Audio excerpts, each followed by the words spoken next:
ಅವರಿಗೆ ತರಗತಿಯ ಸ್ವಾಗತ. ತರಗತಿ ಪ್ರಾರಂಭ ಮಾಡಿದ ಮುಂಚಿತವಾಗಿ ನಮ್ಮ ಒಂದು ಯೂಟ್ಯೂಬ್ ಚಾನಲಿಗೆ ಸಬ್ಸ್ಕ್ರೈಬ್ ಆಗಿ, ಜೊತೆಗೆ ಪ್ರತಿನಿತ್ಯ ತರಗತಿಗಳನ್ನು ವೀಕ್ಷಿಸಿ ಅನ್ನುತ್ತಾ ಇವತ್ತಿನ ಒಂದು ತರಗತಿಯನ್ನು ಪ್ರಾರಂಭ ಮಾಡ್ತಾ ಹೋಗ್ತೀನಿ. ಈ ಬ್ರಿಟಿಷರು ಭಾರತದಲ್ಲಿ ನೆಲೆಗೊಳ್ಳಲು ಪ್ರಮುಖವಾಗಿ 2 ಯುದ್ಧಗಳು ಪ್ರಮುಖ ಆಗ್ತವೆ. ಒಂದನೇದು ಪ್ಲಾಸಿ ಕದನ, ಇನ್ನೊಂದು ಬಕ್ಸರ್ ಕದನ. ಈ ಪ್ಲಾಸಿ ಕದನದ ಬಗ್ಗೆ ಈ ಹಿಂದೆ ತರಗತಿಯಲ್ಲಿ ಚರ್ಚೆ ಮಾಡ್ತಾ ಹೋಗಿದ್ವಿ. ಈ ಒಂದು ತರಗತಿಯೊಳಗೆ ಪ್ಲಾಸಿ ಕದನದ ಬಗ್ಗೆ ಸಂಪೂರ್ಣವಾಗಿ ಚರ್ಚೆಯನ್ನು ಮಾಡ್ತಾ ಹೋಗಿ ಈ ಬಕ್ಸರ್ ಕದನವನ್ನು ಈ ಒಂದು ತರಗತಿಯೊಳಗೆ ಸಂಪೂರ್ಣವಾಗಿ ಚರ್ಚೆಯನ್ನು ಮಾಡ್ತಾವೆ. ಈ ಬಕ್ಸರ್ ಕದನ ಅಂದ್ರೆ ಈ ಒಂದು ಪ್ಲಾಸಿ ಕದನದೊಳಗೆ ಏನಾಗಿತ್ತು, ಮಿರ್ ಜಾಫರ್ನನ್ನು ಅಸಮರ್ಥ ದೊರೆ ಅಂತಂದು ಅವನ ಅಳಿಯನಾದಂಥ ಮಿರ್ ಕಾಸಿಮ್ನನ್ನು ನವಾಬನನ್ನಾಗಿ ಮಾಡ್ತಾ ಹೋಗ್ತಾರೆ. ಯಾವ್ದ್ರಾಗ ಪ್ಲಾಸಿ ಕದನದ ಕೊನೆಯಲ್ಲಿ. ಈಗ ಮಿರ್ ಕಾಸಿಮ್ ಒಬ್ಬ ಸಮರ್ಥ ಆಡಳಿತಗಾರ ಆಗಿದ್ದ. ಈತನು ಸಹ ಆ ಒಂದು ಆರಂಭದಲ್ಲಿ ಏನಿತ್ತಪ್ಪ ಅಂದ್ರೆ ಕಂಪನಿಗೆ ನಿಷ್ಠೆ ಅಂದಿತ್ತು. ಯಾರು? ಮಿರ್ ಕಾಸಿಮ್. ಜೊತೆಗೆ 2 ಲಕ್ಷ ಪೌಂಡ್ ಹಣದ ಜೊತೆಗೆ ಕೆಲವು ಪ್ರದೇಶಗಳನ್ನ ಏನು ಮಾಡ್ತಾ ಹೋಗ್ತಾನೆ, ಕಂಪನಿಗೆ ಬಿಟ್ಕೊಟ್ಟೈತೆ. ಯಾರು? ಮಿರ್ ಕಾಸಿಮ್. ಯಾಕಂದ್ರೆ ನವಾಬನನ್ನಾಗಿ ಮಾಡಿರ್ತಾರೆ. ಯಾಕಂದ್ರೆ ಮಿರ್ ಜಾಫರ್ನನ್ನು ಕೆಳಗಿಳಿಸಿ ಮಿರ್ ಕಾಸಿಮ್ನನ್ನು ನವಾಬನನ್ನು ಹಾಗಾಗಿ ಮೊದಲಿಗೆ ಕಂಪನಿಗೆ ನಿಷ್ಠೆ ಅಂದಿದ್ದ. ಜೊತೆಗೆ 2 ಲಕ್ಷ ಪೌಂಡ್ ಹಣದ ಜೊತೆಗೆ ಕೆಲವು ಪ್ರದೇಶಗಳನ್ನು ಕಂಪನಿಗೆ ಬಿಟ್ಕೊಟ್ಟಿದ್ದ. ಆದ್ರೆ ಶೀಘ್ರವೇ ಮಿರ್ ಕಾಸಿಮ್ ತನ್ನನ್ನು ಸ್ವತಂತ್ರ ರಾಜನೆಂದು ಅನ್ಕೊಂಡು ಭಾವಿಸಿದ.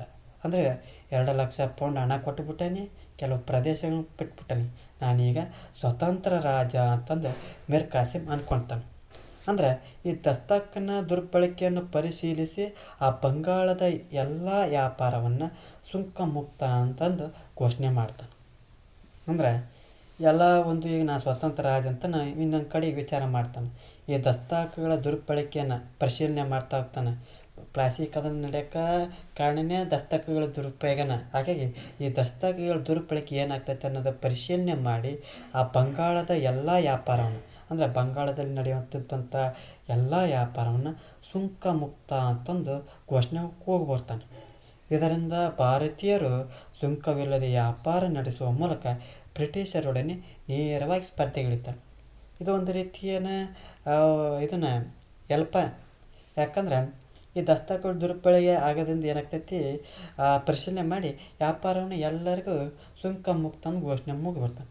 ಈ ಘೋಷಣೆ ಕೂಗಿದಂಥ ಸಂದರ್ಭದೊಳಗೆ ಏನಾಗ್ತೈತಿ, ಇದರಿಂದ ಭಾರತೀಯರು ಸುಂಕವಿಲ್ಲದೆ ವ್ಯಾಪಾರವನ್ನು ನಡೆಸುವ ಮೂಲಕ ಆ ಬ್ರಿಟಿಷರ ಜೊತೆ ಪೈಪೋಟಿ ಕೊಡೋಕ್ಕೆ ಎಳೆದು ಬರ್ತಾರೆ. ಇದರ ಪರಿಣಾಮ ಏನಾಗ್ತೈತಪ್ಪ ಅಂದ್ರೆ ಬ್ರಿಟಿಷರ ಒಂದು ವ್ಯಾಪಾರಕ್ಕೆ ಭಾರಿ ದೊಡ್ಡ ಹೊಡೆತು ಬಿಡ್ತು. ಆಗ ಅವರು ಬ್ರಿಟಿಷರು ಏನು ಮಾಡ್ತಾರೆ, ಇವನನ್ನು ಏನಾರು ಮಾಡ್ಬೇಕನ್ನೋ ಕಾರಣಕ್ಕೆ ಆ ಬ್ರಿಟಿಷರು ಏನು ಮಾಡ್ತಾರೆ, ನವಾಬನನ್ನು ವಿರೋಧಿಸಲು ಇದು ಒಂದು ಕಾಲು ಕೆಳ ಜಗಳಕ್ಕೆ ಬೀಳೋಕೆ ಒಂದು ಕಾಣಬೇಕಂತ ಇದು ಬ್ರಿಟಿಷರು ಸಿಕ್ಬಿಡ್ತು. ಆವಾಗ ಮತ್ತೆ ಬ್ರಿಟಿಷ್ ಹಳೆ ಬುದ್ಧಿನ ಹಳೆ ಚಳಿನ ತೆಗಿತಾರೆ. ಏನು, ಮಿರ್ ಕಾಸಿಮ್ನನ್ನು ಅಸಮರ್ಥ ದೊರೆ ಎಂದು, ಮಿರ್ ಜಾಫರ್ನನ್ನು ಸಮರ್ಥ ದೊರೆ ಎಂದು ನವಾಬನನ್ನಾಗಿ ಮಾಡಿಬಿಡ್ತಾರೆ. ಆವಾಗ ಮಿರ್ ಕಾಸಿಮ್ ಹೇಳ್ತಾನೆ, ಅಲ್ಲಿ ಇವರು ಬ್ರಿಟಿಷರು ಬಲು ಕುಟಿಲತೆ ಬುದ್ಧಿ ಆಯ್ತಂತ ಅನ್ಕೊಂಡು ಮಿರ್ ಕಾಸಿಮ್ ಏನು ಮಾಡಿಬಿಡ್ತಾನೆ, ಆ ಬ್ರಿಟಿಷರ ವಿರುದ್ಧ ಸಂಘಟನಾತ್ಮಕ ಹೋರಾಟ ಮಾಡಬೇಕು ಅನ್ಕೊಂತಾನೆ. ಯಾಕಂದರೆ ಮಿರ್ ಕಾಸಿಮ್ನ ಇಳಿಸ್ಬಿಡ್ತಾರೆ. ಯಾಕೆ ಹೇಳು, ಅಲ್ಲಿ ಸುಂಕ ಮುಕ್ತ ಘೋಷಣೆಗೆ ಹೋಗ್ಬಿಟ್ಟಾನೆ. ಹಿಂಗೆ ಬಿಟ್ಟಪ್ಪ ಅಂದ್ರೆ ನಾವು ಬ್ರಿಟಿಷರು ಇಲ್ಲಿ ಇರೋಕ್ಕಾಗಲ್ಲ ಅಂತಂದ್ರೆ ಏನು ಮಾಡಿಬಿಡ್ತಾರೆ, ಏನು ಯೋಚನೆ ಮಾಡಿದೆ ಎಲ್ಲಿ ಮಿರ್ ಜಾಫರ್ನ ಹುಡ್ಕೊಂಬಂದು ಕುಂದಿಸ್ಬಿಡ್ತಾನೆ ನವಾಬನನ್ನಾಗಿ. ಆವಾಗ ಮಿರ್ ಕಾಸಿಮ್ ಇವರ ಬುದ್ಧಿ ತಿಳ್ಕೊತಾನೆ. ನೇರವಾಗಿ ಒಪ್ಪನ ಕೈಯಲ್ಲಾಗೋದಿಲ್ಲ, ಎಲ್ಲ ಸಂಘಟನಾತ್ಮಕವಾಗಿ ಗುಂಪು ಕೂಡಿ ಹೋಗ್ಬೇಕಂತಂದು ಯಾರು ಮಿರ್ ಕಾಸಿಮ್ ಏನಂತಾನೆ ಅಂದ್ಕೊಳ್ತಾನೆ. ಹೀಗಾಗಿ ಆ ಭಾರತೀಯ ವ್ಯಾಪಾರಿಗಳು ಮತ್ತು ವಿವಿಧ ಕಸುಬುದಾರರು ಅವನ ಬೆಂಬಲಕ್ಕೆ ಏನು ಮಾಡ್ತಾ ಹೋಗ್ತಾರೆ, ನಿಂತ್ಕೊಳ್ತಾರೆ. ಯಾಕಂದರೆ ಹೆಲ್ಪ್ ಮಾಡ್ಯಾನ, ಸುಂಕ ಮುಕ್ತ ವ್ಯಾಪಾರ ಘೋಷಣೆ ಮಾಡ್ಯಾನ. ಹೀಗಾಗಿ ಹಂಗೆ ಮುಂದುವರೆದಂಥ ಸಂದರ್ಭದಲ್ಲಿ ಮಿರ್ ಕಾಸಿಮ್ ಏನು ಮಾಡ್ತಾ ಹೋಗ್ತಾನೆ, ಮೊಘಲ ದೊರೆ ಆದಂಥ 2ನೇ ಶಾ ಆಲಂ, ಯಾರು 2ನೇ ಶಾ ಆಲಂ ಔಧನ ನವಾಬನಾದಂಥ ಶುಜ್ ಉದ್ ದೌಲರೊಂದಿಗೆ ಒಪ್ಪಂದ ಮಾಡ್ಕೊತಾನೆ. ಏನು, 1ನೇದು ಮಿರ್ ಕಾಸಿಮ್, 2ನೇದು ಮೊಘಲ್ ದೊರೆ ಆದಂಥ 2ನೇ ಶಾ ಆಲಂನೊಂದಿಗೆ, ಇನ್ನೊಬ್ಬ 3ನೇದು ಔಧನ ಶುಜ್ ಉದ್ ದೌಲರಿಂದ 3 ಸೇರಿ ಒಪ್ಪಂದ ಮಾಡ್ಕೊತಾರೆ. ಇದರ ಪರಿಣಾಮವಾಗಿ ಮಿರ್ ಕಾಸಿಮ್ ನೇತೃತ್ವದಲ್ಲಿ 3 ಸಂಯುಕ್ತ ಸೇನೆಗಳು ಹೆಕ್ಟರ್ ಮನ್ರೋ ನೇತೃತ್ವದ ಬ್ರಿಟಿಷ್ ಸೇನೆಯನ್ನು 1764ರಲ್ಲಿ ಬಕ್ಸರ್ ಎಂಬಲ್ಲಿ ಮುಖಾಮುಖಿ ಆಗ್ತವೆ. ಈ ಕಡೆ ಒಂದು ಬಾರ್ಡರ್ ಸೈಡ್ ಬಕ್ಸರ್, ಈ ಕಡೆಗೆ ಬ್ರಿಟಿಷ್ ಸೈನ್ಯ ಯಾವುದು ಹೆಕ್ಟರ್ ಮೆಂಡ್ರೋ, ಈ ಕಡೆಗೆ ಯಾರು ಒಂದು ಕಡೆ ಸೈನ್ಯ ಮಿರ್ ಕಾಸಿಮ್ದು, ಈ ಎರಡನೇ ಸೈನ್ಯ ಮೊಘಲ್ ದೊರೆ ಎರಡನೇ ಶಾ ಆಲಂ, ಮೂರನೇ ಸೈನ್ಯ ಔತನ ಶುಜುದ್ದುಲ್. ಈ ಮೂರು ಸೇನೆಗಳು 1764ರಾಗ ಅಪೋಸಿಟ್ ನಿಂತಂತು. ಅಂತಿಮವಾಗಿ ಯುದ್ಧ ನಡೀತೈತಿ. ಯುದ್ಧ ನಡೆದಂಥ ಸಂದರ್ಭದೊಳಗೆ ಮಿರ್ ಕಾಸಿಮ್ಗೆ ಸೋಲು ಅನ್ನಿಸ್ತೈತೆ. ಹಾಗಾಗಿ ಏನು ಮಾಡ್ತಾ ಹೋಗ್ತಾನೆ, ಮಿರ್ ಕಾಸಿಮ್ ಎಸ್ಕೇಪ್ ಆಗಿಬಿಡ್ತಾನೆ. ಎಸ್ಕೇಪ್ ಆದಾಗ ಪಾಪ ಶಾ ಆಲಂ ಏನು ಮಾಡ್ತಾನೆ, ಶರಣಾಗಿಬಿಡ್ತಾನೆ. ಶರಣಾಗತನಾಗಿ ಆ ಬ್ರಿಟಿಷ್ ಶಕ್ತಿಗೆ ತಡೆಯೊಡ್ಡುವಂಥ ಈ ಒಕ್ಕೂಟದ ಪ್ರಯತ್ನ ಸಂಪೂರ್ಣವಾಗಿ ವಿಫಲ ಆಗ್ತೈತಿ. ಯಾರ್ದು, ಮಿರ್ ಕಾಸಿಮ್ದು. ಏನಾಗ್ತೈತೆ ಅಂದ್ರೆ ಆತ ಯಾರು ಹೆಕ್ಟರ್ ಮೆಂಡ್ರೋ ಬಂದು ಸೋರ್ಸಾಗ್ಬಿಟ್ಟ. ಏನು ಮಾಡೋಕ್ಕಾಗಲಿ, ಅಲ್ಲಿ ನೋಡಿರ ಮಿರ್ ಕಾಸಿಮ್ ಕೂಡಿಸ್ತಾನ ಎಸ್ಕೇಪ್ ಆಗಿಬಿಟ್ಟ. ಇಲ್ಲಿ ಯಾರು ಶಾ ಆಲಮು ಮತ್ತು ಶುಜುದ್ದೌಲ ಏನಾಗ್ತಾರೆ, ಶರಣಾಗಿಬಿಡ್ತಾರೆ. ಈ ಒಂದು ಯುದ್ಧದಿಂದ ಏನು ಪರಿಣಾಮ ಆಗ್ತೈತಪ್ಪ ಅಂದ್ರೆ, ಈಸ್ಟ್ ಇಂಡಿಯಾ ಕಂಪನಿಗೆ ಬಂಗಾಳದ ಮೇಲೆ ದಿವಾನಿ ಹಕ್ಕನ್ನು ಯಾರು ಕೊಡ್ತಾನಪ್ಪ ಅಂದ್ರೆ ಎರಡನೇ ಶಾ ಆಲಂ ಕೊಡ್ತಾನೆ. ಯಾಕಂದರೆ ಕೊಡಲಿಲ್ಲ ಅಂದ್ರೆ ಕೊಂದಾಗ್ಬಿಡ್ತಾರೆ. ಹಾಗಾಗಿ ಶರಣಾಗುತ್ತಾನೆ. ಹಾಗಾಗಿ ಈ ಒಂದು ಈಸ್ಟ್ ಇಂಡಿಯಾ ಕಂಪನಿಗೆ ಬಂಗಾಳದ ಮೇಲೆ ದಿವಾನಿ ಹಕ್ಕನ್ನು ಯಾರು ಕೊಡ್ತಾರಪ್ಪ ಅಂದರೆ ಎರಡನೇ ಶಾ ಆಲಂ ಕೊಡ್ತಾ ಹೋಗ್ತಾನೆ. ಶಾ ಆಲಂ ವಾರ್ಷಿಕವಾಗಿ 26 ಲಕ್ಷ ರೂಪಾಯಿಗಳನ್ನು ಪಡೆದು ಬಂಗಾಳದ ಮೇಲಿನ ಹಕ್ಕನ್ನೆಲ್ಲ ಬಿಟ್ಟು ಕೊಡಬೇಕಾಯ್ತು. ಒಂದೇದು ದಿವಾನಿ ಹಕ್ಕನ್ನು ಕೊಟ್ಬಿಟ್ಟಾನ. ಅವ್ರು ಬ್ರಿಟಿಷ್ ಸುಮ್ಮನಿರಂಗಿಲ್ಲ. ನೀನೇ ನೋಡಪ್ಪ, ವರ್ಷ 26 ಲಕ್ಷ ರೂಪಾಯಿ ಕೊಡ್ತಾವೆ, ಬಂಗಾಳದ ಮೇಲಿನ ಹಕ್ಕನ್ನೆಲ್ಲ ಬಿಟ್ಬಿಡ್ಬೇಕು. ನಿನಗೇನು ವರ್ಷ 26 ಲಕ್ಷ ರೂಪಾಯಿ ನೀನು ತಂದು ಕೊಡೋ ಜವಾಬ್ದಾರಿ ನಮ್ದು ಅಂತಂದು ಆ ಬಂಗಾಳದ ಮೇಲಿನ ಹಕ್ಕನ್ನೆಲ್ಲ ಇಸ್ಕೊಂಡ್ಬಿಡ್ತಾರೆ. ಒಂದನೇದು ದಿವಾನಿ ಹಕ್ಕು ಕೊಟ್ಟು ಪಾಪ, ಎರಡನೇದು 26 ಲಕ್ಷ ರೂಪಾಯಿ ಕೊಟ್ಟು ಆ ಬಂಗಾಳದ ಹಕ್ಕನ್ನೆಲ್ಲ ಪಡಿತಾ ಹೋಗ್ತಾರೆ. ಈ ಕಡೆಗೆ ಯಾರು ನವಾಬನಾದಂಥ ಶುಜುದ್ದೌಲ ಅವನು ಹೇಳ್ತಾನೆ, ನೀನು ನೋಡಪ್ಪ ಯುದ್ಧ ನಷ್ಟ ಪರಿಹಾರವಾಗಿ 50 ಲಕ್ಷ ರೂಪಾಯಿ ಕೊಡ್ಬೇಕು ನೋಡು. ಅಲ್ಲಿ ಎರಡನೇ ಶಾ ಆಲಮಿಗೆ 2 ಕಂಡೀಷನ್ ಹಾಕ್ಯೇವಿ. ಒಂದನೇದು ದಿವಾನಿ ಹಕ್ಕನ್ನು ಅವನ ಕೊಟ್ಬಿಟ್ಟಾನೆ, ಎರಡನೇದು ನಾವು ಕಸ್ಕೊಂಡಾಗ 26 ಲಕ್ಷ ಕೊಟ್ಟು ಅದನ್ನೇನು ಬಂಗಾಳದ ಮೇಲಿನ ಹಕ್ಕನ್ನೆಲ್ಲ ಬಿಟ್ಬಿಡ್ಬೇಕಂತ. ನಿಂದು ಏನಿಲ್ಲ, ನಾವು ಏನು ಯುದ್ಧ ಪರಿಹಾರವಾಗಿ ನೀನು 50 ಲಕ್ಷ ರೂಪಾಯಿ ಕೊಡ್ಬೇಕಂತ ಅಂತ ಹೇಳ್ತಾರೆ. ಜೊತೆಗೆ ಇಲ್ಲಿ ಮಿರ್ ಜಾಫರ್ ಯಾರು ಬಂಗಾಳದ ನವಾಬ, ಮಿರ್ ಜಾಫರ್ ನಮ್ಮ ಏನು ಬಂಗಾಳದ ನವಾಬ ಇದ್ದಾನೆ, ಅವ ಯುದ್ಧದಾಗ ಸತ್ತಾಗ್ಬಿಟ್ಟತಾನೆ. ಈ ಮರಣ ಹೊಂದಿದ್ದಂದು ಅವನಿಗೆ ಮಗನಿಗೆ ವಿಶ್ರಾಂತಿ ವೇತನ ನೀಡಿ ಬಂಗಾಳದ ಪೂರ್ಣ ಆಡಳಿತವನ್ನು ಕಂಪನಿ ನಿರ್ವಹಣೆ ಮಾಡೋಕ್ಕಾಗತ್ತೆ. ಸರ್, ದಿವಾನಿ ಹಕ್ಕಂದ್ರೆ ಏನ್ರಿ ಅಂತ, ಅದು ಭೂ ಕಂದಾಯ ವಸೂಲಿ ಮಾಡುವ ಹಕ್ಕು. ಇಲ್ಲಿ ಮಿರ್ ಜಾಫರ್ ಏನು ಮಾಡ್ತಾ ಹೋಗ್ತಾನೋ, ಅವನು ಯುದ್ಧದಲ್ಲಿ ಮರಣ ಹೊಂತ ಅವನ ಮಗನಿಗೆ, ನೀನು ನೋಡಪ್ಪ ನೀನು ನವಾಬ್ ಆಗೋದು ಬೇಡ, ಆಳ್ವಿಕೆ ಮಾಡೋದು ಬೇಡ, ನಿನಗೆ ವಿಶ್ರಾಂತಿ ವೇತನ ನೀಡಿಬಿಡ್ತೇವೆ ಅಂತಂದು ವಿಶ್ರಾಂತಿ ವೇತನ ನೀಡಿ ಬಂಗಾಳದ ಪೂರ್ಣ ಆಡಳಿತವನ್ನು ಕಂಪನಿ ವಹಿಸ್ಕೊಳ್ತಾ ಇತ್ತು. ಈ ಬಕ್ಸರ್ ಕದನದ ಪರಿಣಾಮ ಏನಪ್ಪ ಅಂದ್ರೆ, ಎರಡನೇ ಶಾ ಆಲಂ ಬ್ರಿಟಿಷರಿಗೆ ದಿವಾನಿ ಹಕ್ಕು ಕೊಡ್ತಾನೆ. ಎರಡನೇದು ಬ್ರಿಟಿಷರು ವಾರ್ಷಿಕ 26 ಲಕ್ಷ ಕೊಟ್ಟು ದಿವಾನಿ ಅದು ಬಂಗಾಳದ ಮೇಲಿನ ಹಕ್ಕನ್ನೆಲ್ಲ ಕೈ ಬಿಡ್ಬೇಕು ಅಂತ ಎರಡನೇ ಶಾ ಆಲಂಗೆ ಹೇಳ್ತಾರೆ. ಮೂರನೇದು ಶುಜುದ್ದೌಲ ಅವನಿಗೆ ಏನು ಹೇಳ್ತಾರೆ, ನೀನು ನೋಡಪ್ಪ ಯುದ್ಧ ನಷ್ಟ ಪರಿಹಾರವಾಗಿ 50 ಲಕ್ಷ ರೂಪಾಯಿ ಕೊಡ್ಬೇಕಂತ ಹೇಳ್ತಾರೆ.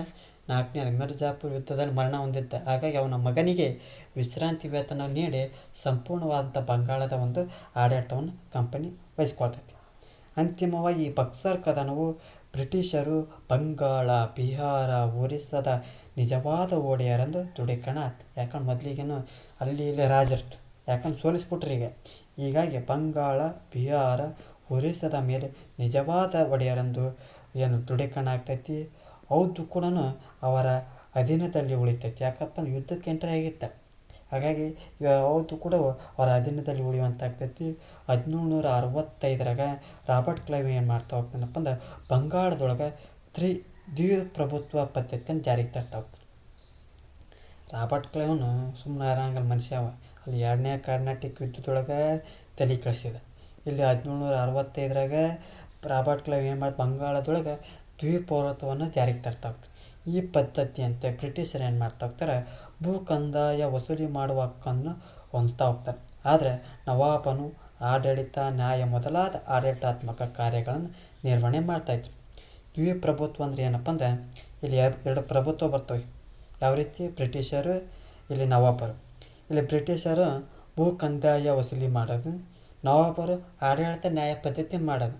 ಅಂದ್ರೆ ಊಟಕ್ಕೆ ಯಾವ್ದು ಊಟಕ್ಕೆ ಕರಿ ಇದು ಯಾವುದು ಊಟಕ್ಕೆ ಕರಿ ಇದು ಕಷ್ಟಕ್ಕೆ ಕರಿಬೇಡ ಊಟಕ್ಕೆ ಮರಿಬೇಡ ಅನ್ನೋ ಲೆಕ್ಕಕ್ಕೆ ಬ್ರಿಟಿಷರ ಪದ್ಧತಿ 1765 ರಾಬರ್ಟ್ ಕ್ಲೈವ್ ದ್ವೀಪ ಪ್ರಭುತ್ವ ಊಟಕ್ಕೆ ಕಷ್ಟಕ್ಕೆ ಕರಿಬೇಡ ಊಟಕ್ಕೆ ಮರಿಬೇಡ ಅನ್ನೋ ಲೆಕ್ಕಕ್ಕೆ ಆ ರೀತಿಯ ಪದ್ಧತಿಯನ್ನು ಜಾರಿಗೆ ತರ್ತಾ ಹೋಗ್ತಾರೆ. ಅಂದರೆ ಬ್ರಿಟಿಷ ಭೂ ಕಂದಾಯ ವಸೂಲಿ ಮಾಡೋ ಹಕ್ಕನ್ನು ಪಡಿತಾ ಹೋಗ್ತಾರೆ. ನವಾಬರು ಪಂಚಾಯತಿ ಮಾಡ್ಕೊಂತ ಹೋಗ್ರಿ ಅನ್ನೋ ಲೆಕ್ಕಕ್ಕೆ ಆಡಳಿತಾತ್ಮಕ ಕಾರ್ಯಗಳನ್ನು ನಿರ್ವಹಣೆ ಮಾಡ್ತಾ ಹೋಗ್ತಾರೆ. ಹೀಗೆ ಬ್ರಿಟಿಷರು ತಮ್ಮ ಒಂದು ವಾಣಿಜ್ಯ ಹಿತಾಸಕ್ತಿಯನ್ನು ಕಾಪಾಡಿಕೊಂಡು ಸಲುವಾಗಿ ಭಾರತದಲ್ಲಿ ರಾಜಕೀಯ ಪರಮಾಧಿಕಾರವನ್ನು ಏನು ಮಾಡ್ತಾ ಹೋಗ್ತಾರೆ, ಸ್ಥಾಪನೆಯನ್ನು ಮಾಡ್ತಾ ಹೋಗ್ತಾರೆ. ಇದು ಬಕ್ಸಾರ್ ಕದನದ ಒಂದು ಮಾಹಿತಿ ಆಗ್ತದೆ. ಇಲ್ಲಿ ಪ್ರಮುಖ ಮಾಹಿತಿಯನ್ನು ನೋಡ್ತವನ್ನ 1600 ಬ್ರಿಟಿಷ್ ಈಸ್ಟ್ ಇಂಡಿಯಾ ಕಂಪನಿ ಇಂಗ್ಲೆಂಡ್ನಾಗ ಸ್ಥಾಪನೆ ಆಗ್ತೈತಿ. 1602 Dutch East India company. 1617 Jahangir ಏನು ಮಾಡ್ತಾ ಹೋಗ್ತಾನೆ, ಯಾರು ಥಾಮಸ್ ಬಂದಿರ್ತಾನೆ ರಾಯಪಾರಿ ಆ ಸೂರತ್ತಿನೊಳಗೆ ಫ್ಯಾಕ್ಟ್ರಿ ಕಟ್ಟಕ್ಕೆ ಪರ್ಮಿಷನ್ ಕೊಟ್ಟು ಬರ್ತಾನೆ. ಜೊತೆಗೆ 1639 ಇಂಗ್ಲೀಷರು ಮೊದಲ ದಾಸ್ತಾನು ಕೋಟೆಯನ್ನು ಮದ್ರಾಸಿನೊಳಗೆ ಸ್ಥಾಪನೆ ಮಾಡ್ತಾ ಹೋಗ್ತಾರೆ. 1664 ಫ್ರೆಂಚ್ ಈಸ್ಟ್ ಇಂಡಿಯಾ ಕಂಪನಿ ಸ್ಥಾಪನೆ ಆಗ್ತೈತಿ. ಇದು ಸ್ವಲ್ಪ ಹೊಂದಿಸಿ ಬರೆಯೋರೊಳಗೆ ಕೇಳ್ತಾ ಇರ್ತಾರೆ, ನೆನಪಿನಾಗ ಇಟ್ಕೊಳ್ರಿ. ಜೊತೆಗೆ ಯಾವುದು ಬಕ್ಸಾರ್ ಕದನ ಒಪ್ಪಂದ ಮಾಡ್ಕೊಂಡಿರ್ತಾರೆ. ಆದರೂ ಇದೇನು ಮಾಹಿತಿ ಎಷ್ಟೊಂದೇನು ಉಪಯೋಗ ಇಲ್ಲ. ಇಲ್ಲಿ ಈ ಒಂದು ಪಾಠಕ್ಕೆ ಸಂಬಂಧಪಟ್ಟಂತೆ ಏನು ಉತ್ತರಿಸುವಂಥ ಪ್ರಯತ್ನವನ್ನು ಮಾಡ್ತಾ ಹೋಗೋಣ. 1453 ಆಟೋಮನ್ ಟರ್ಕರು ಡ್ಯಾಶ್ ನಗರವನ್ನು ವಶಪಡಿಸಿಕೊಂಡರು. ಕಾನ್ಸ್ಟಾಂಟಿನೋಪಲ್ ನಗರ. ಭಾರತ ಹಾಗೂ ಯುರೋಪ್ನಲ್ಲಿ ಹೊಸ ಜಲಮಾರ್ಗವನ್ನು ಕಂಡುಹಿಡಿದರು. ಯಾವಾಗ? 1498 ವಾಸ್ಕೋ ಡಿ ಗಾಮ. 1741 ಡಚ್ಚರು ಇಲ್ಲಿ ತಿರುವಾಂಕೂರ. ಯಾರು? ಮಾರ್ತಾಂಡ ವರ್ಮ.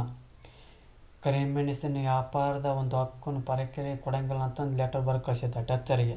ಭಾರತದಲ್ಲಿ ಫ್ರೆಂಚರ ರಾಜಧಾನಿ ಅದ್ಯಾವುದು ಲಾಸ್ಟಿಗೆ ಅಂತ ಬರ್ತೈತಿ, ನೆನಪಿನಾಗೆಲ್ಲ ಕ್ಷಮೆಯಲ್ಲಿ. ಈ ಒಂದು ಪ್ರಶ್ನೆಗೆ ನೀವೇ ಕಮೆಂಟ್ ಬಾಕ್ಸ್ನಲ್ಲಿ ತಿಳಿಸ್ರಿ. ರಾಬರ್ಟ್ ಕ್ಲೈವ್ನು 1757 ಸಿರಾಜುದ್ದೌಲನ ಮೇಲೆ ಏನು ಮಾಡ್ತಾ ಹೋಗ್ತಾರೆ, ಪ್ಲಾಸಿ ಕದನ ಸಾಡ್ತಾ ಹೋಗ್ತಾರೆ.